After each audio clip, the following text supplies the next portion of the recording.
Unique solution YouTube channel के इस नई वीडियो में आप सभी का स्वागत है। साथियों, इस वीडियो में हम बात करेंगे फाइनेंशियल ईयर 24-25 के लिए जब आप अपने आयकर गणना प्रपत्र तैयार कर रहे हो यानी G83 जब आप भर रहे हो तो आप किस तरीके से भरेंगे। G83 भरने के लिए या अपने इनकम टैक्स की कैलकुलेशन करने के लिए आपको इंटरनेट पर बहुत सारी एक्सेल शीटें मिल जाएंगी। उन एक्सेल शीट की मदद से आप अपना जो आयकर गणना प्रपत्र है वो आसानी से भर सकते हैं। लेकिन जो एक्सेल शीट आप नेट से डाउनलोड करते हो उसमें आपको बहुत सारी चीज़ें कंफ्यूजिंग रहती हैं, उनमें बहुत सारी डिटेल्स आपको भरनी पड़ती है और कई बार टैक्स की कैलकुलेशन को हम सही तरीके से कर भी नहीं पाते हैं, सही तरीके से प्रिंट आउट नहीं आ पाता या बहुत सारी चीज़ें अपने को उसमें भरनी पड़ती हैं। लेकिन आज जो एक्सेल शीट मैं बता रहा हूँ, ये एक्सेल शीट मैंने खुद ने तैयार करी है। बिल्कुल सिंपल सी एक्सेल शीट है। इसकी मदद से आप मात्र 1 या 2 मिनट में आप आसानी से अपना जो आयकर गणना प्रपत्र है वो भर सकते हैं। दूसरी इस शीट की खास बात ये है कि आप इसको मोबाइल में भी आसानी से ओपन कर सकते हैं। इसमें किसी भी प्रकार की फ़ॉन्ट संबंधी कोई समस्या नहीं है। फ़ॉन्ट है वो लैपटॉप में भी आपके काम करेंगे, आपके मोबाइल में भी काम करेंगे। ऐसा कोई फ़ॉन्ट नहीं है जो आप मोबाइल में आपको अलग से कोई डाउनलोड करना पड़े, ऐसा कुछ नहीं है। केवल मोबाइल में एक्सेल सॉफ्टवेयर डाउनलोड करना है और उसके आने से एक्सेल शीट को ओपन करना है। दूसरी इस शीट की खास बात ये है कि जब आप इसका प्रिंट लेते हो, देखिए मैं आपको प्रिंट लेके दिखाता हूँ इसका। जब आप इसका प्रिंट लेते हो, तो प्रिंट यहाँ पर सिंगल पेज में प्रिंट आएगा, जिसमें ऊपर की साइड में आपका GPH आ जाएगा और नीचे की साइड में आपकी जो इनकम टैक्स की कैलकुलेशन है, वो आ जाएगी। तो वो चलिए मैं आपको ये पूरा शीट है, ये ओपन करके बताता हूँ। देखिए इस शीट में सबसे पहले आपको 4-5 चीज़ें हैं, ये आपको भरनी है। जैसे आपको बोनस पे हुआ है, मिला है या नहीं मिला है, येस या नो आपको सेलेक्ट करना है। सरेंडर पीएल सरेंडर कराई हैं, येस या नो। अगर सरेंडर कराई हैं तब आपको माह भी सिलेक्ट करना है। अगर आपने पीएल सरेंडर नहीं कराई हैं तो माह को आप छोड़ दीजिए, इससे कोई फर्क नहीं पड़ेगा। जीआईएस यानी आपकी ग्रुप इंश्योरेंस की कटौती कितनी हुई है, अगर आपने नहीं करवाई है तो एनए सेलेक्ट करेंगे, वरना 700, 1400, 2100 जो भी आप पे लागू है वो आप यहाँ पे सेलेक्ट कर देंगे। एचआरए रेट आपको यहाँ पर बतानी है, 10% है, 20% है या 0% एचआरए आपको दे है। हितकारी निधि यानी स्टेट गवर्नमेंट में जो सॉरी शिक्षा विभाग के जो कर्मचारी हैं उनकी हितकारी निधि की कटौती सबकी अनिवार्य है। शिक्षा विभाग के जो कर्मचारी हैं, बाकी अदर डिपार्टमेंट में हितकारी निधि की कटौती नहीं होती तो आप नो कर दीजिए। और शिक्षा विभाग के कर्मचारी हैं आप तो आप इसको यस करेंगे। सेवा का नाम बताना, आप सबॉर्डिनेट है, स्टेट सर्विस है या मिनिस्ट्रियल है, क्लास फोर्थ है, ये आपको बतानी है। सीसीए यानी शहरी क्षतिपूर्ति भत्ता आपको मिलता है तो आप यहाँ पर सिलेक्ट कर दीजिए, वरना आप इसको एनए रहने दीजिए।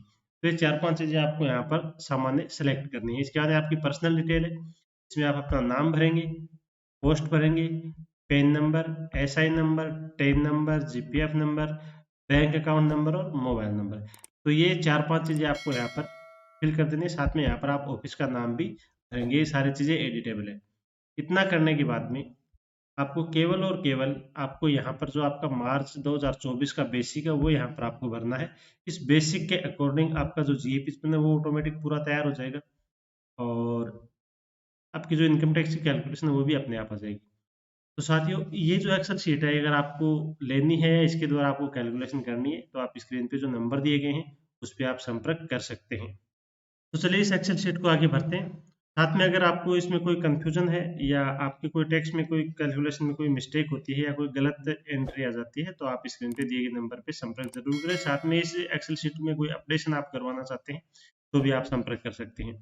इसके अलावा अगर आपको अपना जो GA55 है जो आप IFMS से डाउनलोड करते हो उसके अकॉर्डिंग आपको ये वाले पेज है वो भरना है। देखिए मार्च 24 का आपको बेसिक भर देना है। जैसे मैं यहाँ पर भरता हूँ मार्च 24 का, येलो सेल दिख रही है, यहाँ पर आपको मार्च 24 का बेसिक भर देना है। जैसे यहाँ पर मैं मार्च 24 का जो मेरा बेसिक है वो 46,500 है तो मैं 46,500 यहाँ पर फिल कर देता हूँ। जो ही हम फिल करेंगे तो सारी की सारी जो एंट्रीज है वो ऑटोमेटिक यहाँ पर इस बेसिक के अकॉर्डिंग आपका जो इंक्रीमेंट लगा वो आ जाएगा, डीए है वो आ जाएगा, एचआरए भी आ जाएगा। साथ में अगर इस साल के दौरान, इस वित्तीय वर्ष के दौरान आपकी एसीपी वगैरह लगी है तो उसका जो आपका बेसिक है वो भी आप इनमें सेल में है, एडिटेबल है, ये भर सकते हैं आप। इसके अलावा आपको कोई अदर अलाउंसेज मिलते हैं, जैसे स्पेशल पे है, वॉशिंग अलाउंस है या आपका अदर अलाउंसेज कोई है वो आप यहाँ पर भर दीजिए। ये जो नेम लिखे हुए हैं यहाँ पर स्पेशल पे वॉश, ये सारे एडिटेबल है। जो भी अलाउंस आपको मिलता है उसका नाम भी आप यहाँ पर भर सकते हैं। बाकी बोनस है, ये आपका जो यस करोगे ऊपर जो अभी आपको बताया ये बोनस यस करते हैं तो इस बोनस की सेल में यहाँ पर लास्ट लास्ट में देखते हैं तो ये ऑटोमेटिक फिल होके आ जाएगा। सीसी अगर आपके लागू है तो CCA आप भर दीजिए, अगर लागू नहीं है तो आप इसको छोड़ दीजिए। जैसे CCA करते हैं तो यहाँ पर 320 किया तो 320 ऑटोमेटिक आ जाएगा सब सेल में, और बाकी अगर लागू नहीं है तो आप NA कर दीजिए। अदर अलाउंसेज कोई है तो आप इसमें भर दीजिए, और उसका नाम भी आप यहाँ पर एडिटेबल है तो इसका नाम भी आप यहाँ पर लिख सकते हैं। आरओपी, अगर आपकी रिकवरी किसी पेमेंट से कोई रिकवरी हुई है तो वो आपको इस सेल में भरनी है, और वो आपको नेगेटिव वैल्यू दिखानी है। यहाँ पर लिखा हुआ put the value in minus, जैसे आपकी 500 रुपए की रिकवरी हुई है तो -500 लिखेंगे यहाँ पर, तो ये कितने रुपए यहाँ पर ऑटोमेटिक है वो कम हो जाएंगे। तो इसको आप हटा देते हैं एक बार।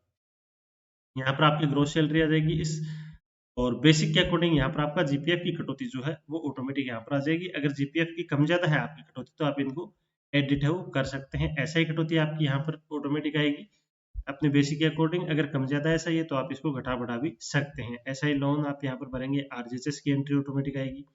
LIC, अगर आपकी वेतन से LIC कटौती होती है तो वो आप यहाँ पर भर दीजिए। बाकी न्यू टैक्स रेजिम में ये सारी चीजें आप नहीं भी भरते हैं तो भी इसका कोई इफेक्ट है वो नहीं पड़ेगा, क्योंकि न्यू टैक्स रेजिम में किसी भी प्रकार की छूट है वो दे नहीं है, ना LIC की है, आरजीएचएस, SI, जीपीएफ कोई भी छूट यहाँ पर लागू नहीं है।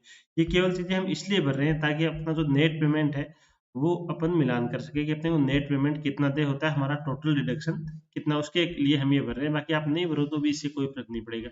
GIS ये ऑटोमेटिक आएगा। इनकम टैक्स की कटौती आपकी कम ज्यादा हो रही है, किसी महीने में कम है किसी महीने में ज्यादा है या सेम है, तो वो चीजें आपको यहाँ पर भरनी अनिवार्य है, क्योंकि कितना टैक्स काटा गया है अभी तक आपका, वो एंट्री आपको अपने आयकर गणना प्रपत्र में नीचे नीचे जब हम चलते हैं तो यहाँ पर आपकी जो एंट्री है वो इसी के अकॉर्डिंग आएगी।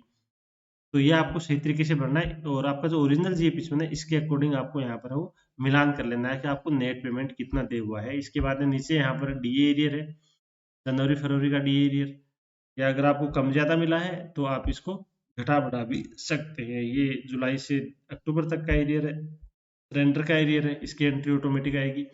इसके अलावा सरेंडर का मंथ अगर आप चेंज करते हैं, जैसे मंथ आप जुलाई, अगस्त, सितंबर या अक्टूबर करते हैं, तो देखिए यहाँ पर सरेंडर का एरियर भी आएगा। तो इसको लेकर आप कोई कंफ्यूज ना हो, क्योंकि अगर आपने सरेंडर जो है, यहाँ पर मैंने अक्टूबर सेलेक्ट किया है, अक्टूबर में आपने सरेंडर लिया है, तो आपका जो सरेंडर का 3% का जो डी एरियर बढ़ा है उसकी एंट्री यहाँ पर आएगी, और ये डी एरियर आपके जीपीएफ में जाएगा। नकद आपको देनी होगा, क्योंकि ये डीएफ जो होता है, बढ़ोतरी होती है, वो जीपीएफ में जाता है। तो ये सरेंडर एरियर है उसका 3% डी है, तो इसको लेकर आप कंफ्यूजन ना हो किसी प्रकार से। तो ये जो GA55 है ये आप अपने ओरिजिनल GA55 के अकॉर्डिंग अच्छे से ध्यान से और इसको बना लें। बनाने के बाद में आपको और कोई एंट्री यहाँ पर करनी नहीं है, और कोई चीज़ एडिटेबल भी नहीं होगी। यहाँ पर आपकी जो टोटल इनकम है, ग्रोस सैलरी है, वो आपकी आ जाएगी। ये ग्रोस सैलरी आप अपने ओरिजिनल GA55 में मिलान कर लें, जितनी उसमें है उतनी ही यहाँ रहनी चाहिए। इसके बाद में नीचे जो आपका आयकर गणना प्रपत्र है 2024-25 का न्यू टैक्स रेजिम के अकॉर्डिंग, ये ऑटोमेटिक यहाँ पर फिल होके आ जाएगा पूरा का पूरा। यहाँ पर जो इनकम है आपकी 9,65,578 यहाँ पर इनकम बनती है तो वो यहाँ पर आ जाएगी। स्टैंडर्ड डिडक्शन 75,000 रुपये यहाँ पर दे है तो वो माइनस यहाँ पर आ जाएगा, ये माइनस हो जाएगा स्टैंडर्ड डिडक्शन। इसका नहीं, पॉइंट नंबर 4 जो बताया गया आपको, बैंक ब्याज और अन्य स्रोत से आए। अगर आपकी बैंक ब्याज और अन्य स्रोतों से कोई इनकम है तो वो आपको यहाँ पर भरनी अनिवार्य है। अगर आप यहाँ पर नहीं भरते हैं और जब आप अपना ITR फाइल करते हैं तो उस समय भी आपको जो आपकी इनकम है, बैंक ब्याज की है, अन्य स्रोतों से आय जो है वो यहाँ पर आपको दिखा देगा ITR भरोगे जब आप। तो इससे अच्छा है कि आप यहीं पर भर दो, और जितना आपका टैक्स बनता है वो टैक्स आप पहले ही कटवा दें। बाकी जब आप ITR भरेंगे तब भी आपको टैक्स ज्यादा कटवाना पड़ेगा फिर। तो बैंक ब्याज अगर आपको कोई मिला है तो वो आप यहाँ पर भर दीजिए। जैसे यहाँ पर मुझे बैंक ब्याज मिला है 7,000 रुपये, तो मैं यहाँ पर 7,000 की एंट्री है वो कर देता हूँ। तो ये 7,000 आपकी टोटल जो ग्रोस इनकम है उसमें ऐड होके यहाँ पर आ जाएगा, और ये जो टोटल ग्रोस इनकम है उसका जो टैक्स कितना बन रहा है ये यहाँ पर आ जाएगा आपके सामने। इस कैलकुलेशन में अगर आपको ऐसा लगता है कि कोई ना कोई मिस्टेक है तो आप स्क्रीन पे दिए गए नंबर पे संपर्क जरूर करें। बाकी कैलकुलेशन में कोई मिस्टेक नहीं है, एक्यूरेट कैलकुलेशन यहाँ पर आएगी। और इसके बाद में यहाँ पर जो टोटल आपका टैक्स बनेगा वो यहाँ पर आ जाएगा। और अगर आपकी कोई छूट है 87A की छूट अगर आपको दे हुई है तो वो यहाँ पर आ जाएगी। बाकी 87A की छूट तभी मिलती है जब आपका जो टैक्स है वो 20,000 रुपये से कम बनता है, यानी इनकम 7 लाख से कम होती है तो ही ये छूट दे होती है। वरना यहाँ पर देखिए 39,000 के लगभग टैक्स है तो यहाँ पर छूट नहीं मिलेगी। मार्जिनल रिलीफ भी यहाँ पर आपको नहीं मिलेगी, क्योंकि मार्जिनल रिलीफ जो है वो आपकी जो ग्रोस इनकम है 7,22,222 तक होती है तो ही आपको रिलीफ मिलती है, वरना नहीं मिलती। टोटल आपका जो टैक्स बना वो यहाँ पर आ जाएगा, उसका 4% जो शेष होता है वो आपका यहाँ पर आ जाएगा। टोटल टैक्स आ गया और आपका जो टैक्स काटा गया है अभी तक का टोटल वो यहाँ पर आ जाएगा। अगर टैक्स आपने ज़्यादा कटा रखा है और टैक्स कम बन रहा है तो ये वैल्यू यहाँ पर नेगेटिव आएगी। नीचे आप देख सकते हैं माइनस का साइन है वो। Tax indicate refund that you are eligible if the tax paid by you exceed your tax liability, यानी इतना आपको अमाउंट हो रिफंड होगा। और अगर आपका टैक्स कम कटा है तो यहाँ पर आपका आ जाएगा इनकम टैक्स पेबल। यहाँ पर रिफंडेबल आ रहा है क्योंकि टैक्स ज़्यादा काटा गया है। अगर टैक्स कम काटा जाता तो यहाँ पर आ जाता इनकम टैक्स पेबल। तो इस तरीके से साथियों ये सिंपल सी एक्सेल शीट है, ये आप आसानी से भर सकते हैं और इसका प्रिंट भी मोबाइल के द्वारा पीडीएफ में इसको आसानी से सेव कर सकते हैं। अब इस एक्सेल शीट को आप मोबाइल से कैसे भरेंगे, तो इस वीडियो में हम आगे मोबाइल की स्क्रीन पे लेके चलता हूँ और बाद में दिखाता हूँ कि इस एक्सेल शीट को आप मोबाइल से कैसे भरेंगे। मोबाइल से अगर आप भरते हैं तो ना कोई फॉन्ट की समस्या है, ना कोई प्रिंट लेने की समस्या है, केवल आपको मोबाइल में एक्सेल सॉफ्टवेयर डाउनलोड करना है और बाद में इस एक्सेल शीट को आप आसानी से भर सकते हैं। तो चलिए आगे हम मोबाइल से भर के इस एक्सेल शीट को दिखाता हूँ। इस एक्सेल शीट को ओपन करने के लिए आप सबसे पहले अपने फ़ोन में जो एक्सेल का सॉफ्टवेयर है उस एक्सेल सॉफ्टवेयर को आप डाउनलोड कर लीजिए। डाउनलोड करने के बाद में इस जो एक्सेल शीट है इसको आप एक्सेल में ही ओपन करेंगे। एक्सेल में ओपन करेंगे तो ये शीट आपके सामने कुछ इस तरीके से खुल के आएगी। सेम जैसे आप लैपटॉप में कर रहे हैं, कंप्यूटर में कर रहे हैं, सेम ऐसे ही आपको इसमें इस एक्सेल शीट को है वो भर लेना है। जैसे आप अभी स्क्रीन पर देख रहे हैं, सेम यहाँ पर जो बोनस है वो आप यहाँ पर सिलेक्ट कर पाएंगे, येस या नो। जो भी है HR है आप यहाँ पर सिलेक्ट कर पाएंगे 10-20। इसके अलावा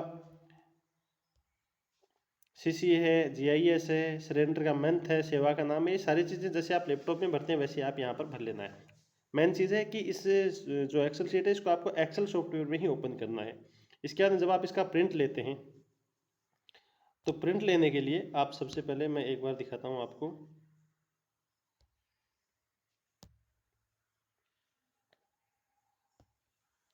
प्रिंट लेने के लिए आप यहाँ पर जो एक्सेल में ऊपर 3 डॉट का निशान है, इसी 3 डॉट के निशान पे आपको क्लिक कर देना है। ये जो निशान दिख रहा है यहाँ पर, इसी पे आपको क्लिक करना है। जो ही आप क्लिक करेंगे तो आपके सामने यहाँ पर 4-5 ऑप्शन आएंगे। Share as PDF, save as, history, print. तो आपको प्रिंट वाले ऑप्शन पे क्लिक करना है, इस ऑप्शन पे। तो चलिए इस पर क्लिक करते हैं।